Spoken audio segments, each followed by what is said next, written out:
এলিমেন্টে যেহেতু ভাওয়ালে ই আছে, সুতরাং এর আগে অ্যান বসবে। এরপর গানের ক্ষেত্রে যেহেতু কনসোনেন্ট, সুতরাং এ বসবে। তারপরে রয়েছে ইগলো যেহেতু ভাওয়াল আছে, প্রথম অক্ষরে ভাওয়াল আছে, এই জন্য এখানে আমাদের অ্যান বসবে।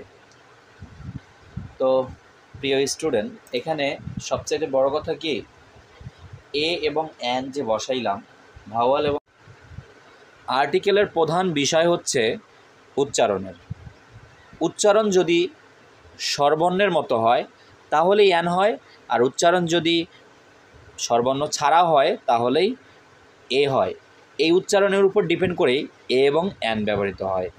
যে কোনো খালি ঘর শূন্যস্থান আসুক না কেন, যে কোনো সময় আমাদের এই দুইটা থিঙ্কিং মাথায় রাখতে হবে, যে সামনের অক্ষরটি কি কনসোনেন্ট এবং এর উচ্চারণটা কি স্বরবর্ণের মতো কি না।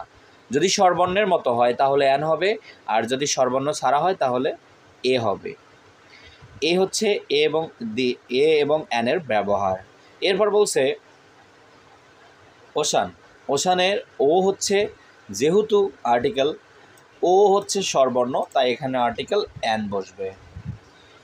তারপরে আছে